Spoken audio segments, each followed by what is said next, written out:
Bonjour tout le monde, ici à nouveau le marketeur discipliné et aujourd'hui on va parler du funnel AARRR. Donc c'est quelque chose qui est intéressant pour ceux qui font de l'e-commerce local, pour ceux qui font du dropshipping, pour ceux qui ont leur propre site internet ou leur propre business. Parce que c'est tout simplement un mindset ou plutôt une façon de suivre et d'optimiser les choses et aussi de savoir qu'est-ce qui marche pas et pourquoi ça ne marche pas. Définir où sont vos problèmes. Parce que finalement, vous ne voulez pas créer juste un business à court terme, vous ne voulez pas juste avoir la transaction avec le client, gagner 15, 20, 30 euros, vous voulez vraiment avoir une relation à long terme avec le client. Et ça, c'est ce qui va vous permettre de le faire. Alors c'est un funnel, c'est un tunnel, c'est une façon de voir les choses qui est utilisée beaucoup par les growth hackers ou les growth marketeurs. Je n'utilise pas beaucoup ce terme, mais je n'y crois pas. Mais bon, alors, donc aujourd'hui, on va parler de ce funnel. Alors, suivez-moi. Ne pensez pas que c'est quelque chose de purement théorique, mais c'est de la pratique. C'est l'acquisition, elle a sa propre data, l'activation, elle a sa propre data, la rétention, elle a sa propre data, la revue, etc., etc.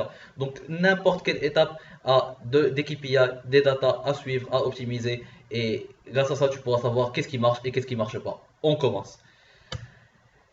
Alors, la première étape du funnel, c'est l'acquisition. C'est le fait d'amener les visiteurs sur votre produit ou sur votre site internet. Donc, la première étape, c'est tout simplement que les gens commencent à vous voir. Et là, tu dois vraiment choisir les médias que tu vas utiliser. Est-ce que tu vas utiliser Facebook? Est-ce que tu vas utiliser Instagram? Qu'est-ce que tu vas utiliser pour finalement acquérir ces consommateurs? Donc, c'est la première partie du funnel. Et ici, lors de l'activation, lors de l'acquisition, il faudra vraiment que vous sachiez définir votre proposition de valeur, la communiquer, etc., etc. Comme ça, dès que le consommateur il viendra sur votre page, il a plus de chances de se dire, d'accord, j'ai compris les choses. Mais ça va venir dans la deuxième étape. La deuxième étape, c'est l'activation de cette personne que vous avez acquérie. Alors, lors de la phase d'activation, on essaye d'accompagner l'utilisateur lors de sa première expérience sur le produit. Alors, par exemple, lorsque tu télécharges Twitter, on te dit d'ajouter 10, 15 premiers followers. Le moment chez Twitter, le moment où quelqu'un qui a été acquis devient un utilisateur activé, c'est quand il suit au minimum 15 personnes. C'est la même chose sur Instagram. Quand il commence à suivre 10, 15 personnes et principalement ses amis.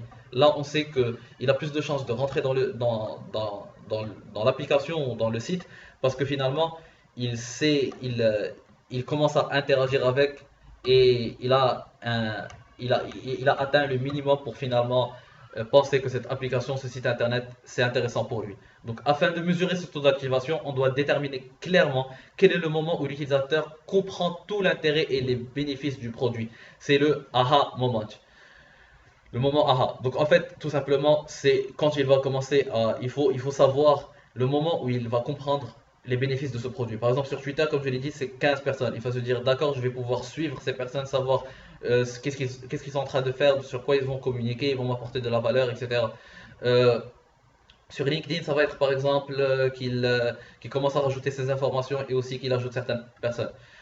Sur un site internet, ça peut être l'activation, le moment où, je sais pas moi, le moment où par exemple, dans votre cas précisément, le moment où il reste 1 à 2 minutes sur votre page produit, ou le moment où il va visiter deux, trois pages produits, là tu sais que, ok, il commence à chercher, il commence à savoir, il commence à savoir comment naviguer sur ton site internet, et il comprend ton site internet, quelle est la valeur qu'il va lui apporter finalement. D'accord? Donc ça c'est la deuxième étape. La troisième étape, ça c'est la rétention. Donc ça sert à rien finalement d'acquérir et d'activer les gens s'ils ne restent pas chez toi. Donc le but de la rétention est qu'un utilisateur revient plusieurs fois sur votre produit après son activation. La rétention est l'étape la plus importante du tunnel funnel AARRR. Pourquoi? Parce qu'on ne doit pas chercher à améliorer les étapes du funnel si la rétention est mauvaise. Cela reviendrait à essayer de remplir un panier percé. Tout ça, ça veut dire quoi? Ça veut dire que si ta rétention, elle n'y est pas, si les gens ne reviennent pas sur ton site internet, si les gens ne reviennent pas sur ton application, tu devras acquérir, activer beaucoup de gens parce que tu sais que la plupart vont partir. Donc ça sert pas trop à grand chose. Et tu pourras pas optimiser les étapes suivantes parce que finalement tu perds énormément beaucoup de gens. Et ça se calcule avec les cohortes. Alors les cohortes, c'est tout simplement un graphique qui te montre, ok, sur cette on a acquéri 100 personnes. Sur ces 100 personnes, au bout de 5 jours, 7 jours, 40 ou 30 sont restés ou bien sont revenus. Et sur 2 semaines après, 30 autres sont restés ou bien 20 autres sont restés, etc. Donc tu essayes d'optimiser combien de personnes vont venir.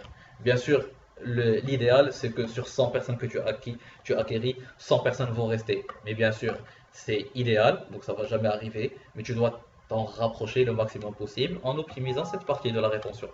D'accord? Alors, l'autre étape finalement, c'est ce que cherchent la plupart des personnes, c'est finalement le revenu, c'est la transaction. Mais rappelez-vous, là, on n'est pas dans un marketing transactionnel, tu ne cherches pas juste à vendre, mais tu cherches à créer une relation à long terme pour avoir donné au client une valeur à long terme et aussi pour que tu as une long-term value of client, c'est-à-dire tu connais exactement si un client, si tu acquéris un client, combien il va dépenser chez toi pendant 1 année, 2 années, 5 années, 10 années parce que tu as créé une relation. Tu lui as pas juste vendu une seule fois. Et ça se fait à travers l'étape précédente, etc. Donc le revenu est l'étape où l'utilisateur est amené à effectuer un comportement monétisable. Donc c'est logique. En fonction du business model, on ne va donc pas mesurer la même chose. Pour un produit payant, par exemple, on peut par exemple mesurer le revenu moyen par utilisateur ou bien le panier moyen par utilisateur. Si c'est par exemple, tu es en train de monétiser une application, un jeu vidéo, ça sera tout simplement les publicités, donc ce que je gagne grâce à AdSense, etc. Donc c'est les publicités. Dans d'autres business models, ça sera différent. D'accord? Donc je pense que tout le monde a compris cette étape. On passe à la suivante. Alors, la prochaine étape, c'est tout simplement referral ou bien la recommandation en français. Donc si un utilisateur aime vraiment votre produit, parce qu'il a de la valeur pour lui, il va le recommander autour de lui. Cela a pour effet d'améliorer l'acquisition et l'activation, c'est normal, parce que grâce à ton utilisateur qui a été intéressé, ben, il va commencer à recommander à plus de personnes. Donc il y aura plus de personnes qui ont été acquis et aussi l'activation, vu que l'étape suivante après l'acquisition, ça va être l'activation. Tu vas leur demander, par exemple, dans le cas d'une application, de voir 10-15 de follower 10-15 personnes, par exemple pour LinkedIn. Ou sinon, pour un site internet, tu vas voir qui sont les personnes qui ont visité 2-3 pages de votre site internet ou bien qui ont ajouté au panier. Ça dépend vraiment de chaque business. Donc, cela pour effet d'améliorer l'acquisition et l'activation, car un utilisateur recommandé est plus engagé dans le produit. C'est normal, parce que c'est une personne de confiance, c'est un ami, quelqu'un de la famille, quelqu'un qui connaît depuis longtemps, qui lui a recommandé ce produit. Donc il a plus de chances de venir vers toi et il a plus de chances de rester chez toi et d'être activé, parce que il se dit, vu que la personne X auquel je fais énormément confiance a confiance en cette entreprise et à ce produit. Donc forcément, je dois au minimum euh, avoir un minimum confiance en cette entreprise ou à ce produit. Donc c'est toute la force de la recommandation. C'est normal. Donc c'est normal. Et finalement, ça c'est un petit résumé. Donc je pense que vous avez compris donc toutes les étapes. Maintenant, pour vous faciliter les choses, je vais tout vous résumer. Donc l'acquisition, c'est comment les clients nous trouvent. Donc c'est soit grâce à nos publicités, grâce à nos différents médias, grâce à l'organique, grâce à la recherche Google, etc.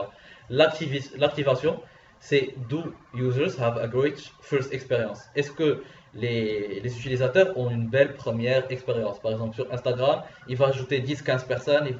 Par exemple, imaginons que mon utilisateur est intéressé par tout ce qui est art. Il va ajouter les 10-15 artistes qu'il adore et il va commencer à voir leurs tableaux, leurs peintures, leurs dessins et il va avoir forcément une première bonne expérience. Ensuite, c'est la rétention. Est-ce que les utilisateurs reviennent? C'est normal, c'est ce qu'on a expliqué tout à l'heure. C'est est-ce qu'ils reviennent ou pas. Le revenu, how do you make money? Donc comment tu gagnes de l'argent? Est-ce que tu les pousses suffisamment à acheter, etc.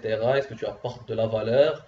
Est-ce que c'est pas juste tu leur vends un produit et finalement c'est quelque chose qui n'est pas intéressant pour eux, donc il a moins de chances de revenir et d'acheter vers toi. Donc ça attaque ta rétention.